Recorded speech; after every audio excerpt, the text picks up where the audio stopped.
வணக்கம். தமிழ் ஃபுட் கார்னர்ல வெங்காய தயிர் கறி பண்ண போறோம். இத 5 நிமிஷத்துல செஞ்சு முடிச்சிடலாம். டேஸ்ட் ரொம்ப சூப்பரா இருக்கும். சாதத்துக்கு விட்டு சாப்பிட்றதுக்கும் பிரியாணிக்கு விட்டு சாப்பிட்றதுக்கும் ரொம்ப அருமையா இருக்கும். அது தவிர சப்பாத்திக்கும் சைட் டிஷ்ஷா வச்சுக்கலாம். நீங்க டக்குன்னு ஒரு சைட் டிஷ் ரெடி பண்ணணும்னு நினைச்சீங்கன்னா இந்த வெங்காய தயிர் கறியை ரெடி பண்ணி பாருங்க. இப்போ எப்படி பண்றதுன்னு பார்க்கலாம். இது வரைக்கும் தமிழ் ஃபுட் கார்னர் சேனலை சப்ஸ்கிரைப் பண்ணாதவங்க சப்ஸ்கிரைப் பண்ணிக்கங்க.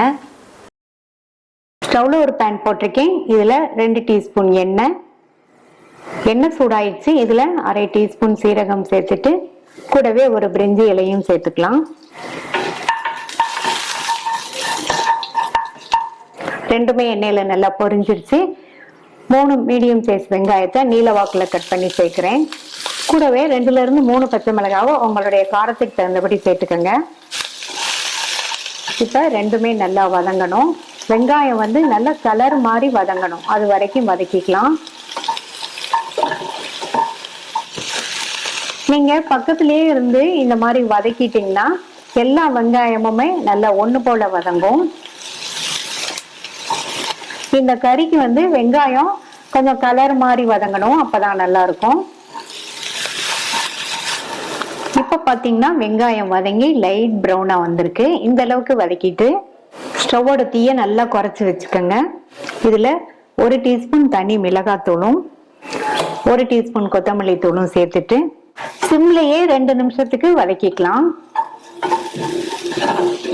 இந்த மிளகாத்தூள் மல்லித்தூளோட பச்சை வாசனை போகணும். அதனால சிம்லையே வச்சு 2 நிமிஷம் வதக்கினா சரியா இருக்கும். இப்ப 2 நிமிஷம் ஆச்சு. ஸ்டவ் ஆஃப் பண்ணிருங்க. 1 கப் தயிரை நல்லா பீட் பண்ணி வச்சிருக்கேன்.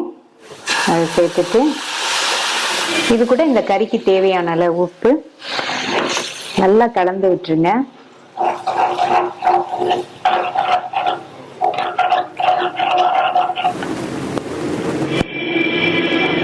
நல்லா இந்த மாதிரி மிக்ஸ் பண்ணி விட்டோம்னா தயிர்லாம் திரிஞ்சு போகாம இருக்கும். இதுல பொடியா கட் பண்ண கொத்தமல்லி இலைகள் கொஞ்சம் சேர்க்கிறேன். கொத்தமல்லி இலை சேர்த்துட்டு நல்லா கலந்து விட்டாச்சு. சூப்பரான டேஸ்ட்ல ஈஸியா பண்ணக்கூடிய வெங்காய தயிர் கறி ரெடி ஆயிடுச்சு. ட்ரை பண்ணி பார்த்துட்டு உங்க கமெண்ட்ஸை சொல்லுங்க. தேங்க்யூ.